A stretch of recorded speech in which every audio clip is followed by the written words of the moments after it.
Yo, Assalamualaikum semuanya, sedang menyaksikan Haikal Channel 2. So hari ni abaikan nak buat reaction video satu trailer yang baru saja keluar dekat YouTube official Agent Ali, iaitu Agent Ali The Movie 2 official trailer. Alright, ini adalah official trailer yang pertama, bukan yang kedua. So dia kalau ikutkan dia ada dua trailer, so kita kena tengok official trailer yang pertama dan juga official trailer yang kedua. So saya tak sabar untuk tengok official yang kedua. Dan kali ni kita akan tengok reaction Agent Ali official yang pertama.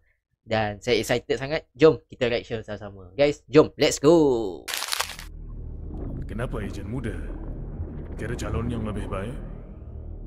Kau rasa dia boleh? Kena bolehkan. Okay. Satria masih belum diluluskan. Sebab itu kita perlu nampakkan hasil dalam misi sebenar.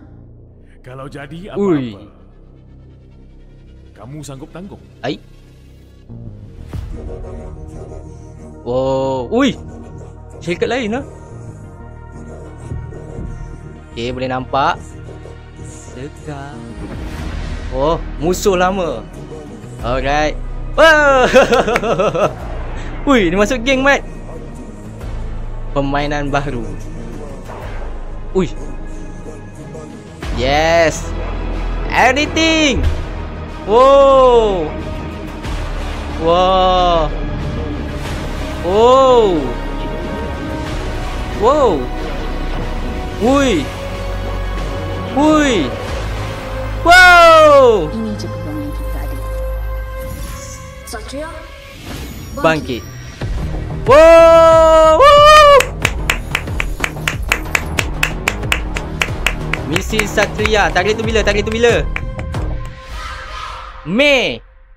So, baru saja layan reaction video Agent Ali The Movie 2. Dan ini adalah official pertama. Dia ada tulis kat situ official pertama. So, kita tunggu lagi official yang kedua. Yang kita nak tunggu tarikh bila Agent Ali The Movie 2 keluar lagi. Dia keluar Mei bulan 5. Tapi tarikh tu bila? Alright. So, kita menunggu. Dan bila akan keluar Agent Ali The Movie 2, tarikhnya bila. Sama juga keluar pun tarikh yang berbeza, bulan 4 nanti. Okay, excited lah tengok trailer. Excited sangat. Selepas beberapa tahun tak dapat, akhirnya dapat juga melayan Agent Ali. Dapat layan trailer Agent Ali The Movie 2. Nasib baik cuti hari ni, kerja hari ni. Dapat juga layan trailer Agent Ali The Movie 2. Trailer punya. Oh. Tadi nak excited nak macam jerit je tau. Tapi inilah kawasan perumahan mau kena sound nanti. Anyhow, apa pendapat korang tentang reaction kali ni tentang Agent Ali The Movie 2? Cuba korang komen apa yang best dalam semua trailer Agent Ali The Movie 2 yang untuk bahagian official pertama. Korang cuba korang komen mana yang best, scene mana yang korang rasa macam, mana rasa yang nak ditunggu-tunggu kali ni. Alright, jumpa lagi. Assalamualaikum dalam Haikal Channel 2. Peace out. Assalamualaikum. Goodbye semua.